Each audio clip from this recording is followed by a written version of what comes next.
Hello everybody and welcome to another one in our series Breaking Down Barriers.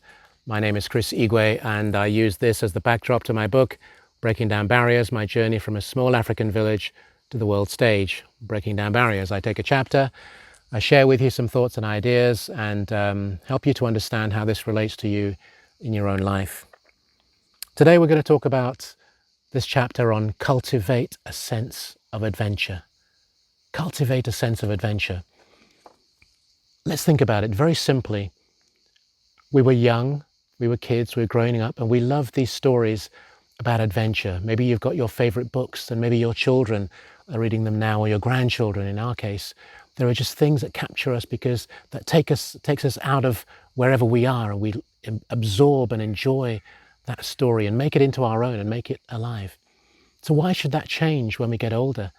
Why should it change that we don't have any more this sense of adventure?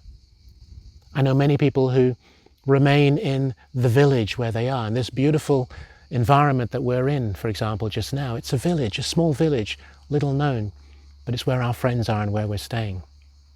Maybe it's a city, maybe it's a town, maybe it's a country, and people have never been outside of those environments.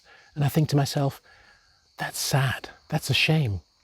If I can prick your consciousness into saying, I am definitely going to address this and change that sense of adventure and embrace it, then that would be great. Here's a fantastic quote from, and my book has quotes all over the place. So if you love quotes, you'll love those parts of the book, by Marcus Purvis, who's Danish, and he says, adventure may hurt you, but monotony will kill you. Adventure may hurt you, but monotony may kill you, or will kill you. And I tend to agree with that because in many ways, when I look at my life growing up with my own family, we were born and raised in Nigeria, we moved to England, we've lived in England, Scotland, Switzerland twice, lived in France twice now, the Netherlands, and we've traveled as a family or individually and lived in all these different countries. That is a sense of adventure. That is what makes something totally different and unique. So how can you cultivate that sense of adventure for yourself? Well, I'm going to put a few thoughts to you. First of all, you have to exit your comfort zone. So whatever your comfort zone is, whatever it is that you're doing today and you think, I don't want to move from that because it's great, has got to change. Because only then can you go out into the world and discover the amazing, look at this countryside, look at the backdrop, look at the castle over there, which is a unique castle, perched on the hilltop. You can maybe hear some sounds in the background. This is adventure.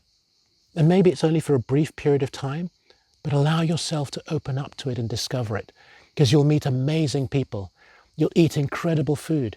You'll discover new aspects. This region that we're in, for example, here in France, we're learning about some of the specifics of what is grown in this area, what we can buy, what we can taste, what we can enjoy. That is a sense of adventure, a sense of discovery of new things. Because when you do that, you open up so much to the world. And to be honest, you open up yourself to the world, to the people that you're meeting up with. And they get excited about your background. We've shared great stories with people we have met only recently. And this is new for them. And we're enjoying that as well. So where is it that you can go? What is it that you can do that takes you out of that comfort zone where you are? I've been to places where I've just enjoyed the whole experience. And quite frankly, the sense of adventure is starting to rain. So I'm going to stop here and say to you, it's in here. I'll maybe come back with another section later on, but for now we're going to stop so we don't get wet and I don't ruin my equipment. But in the meantime, I just want to say thank you and I'll talk to you very soon. Goodbye.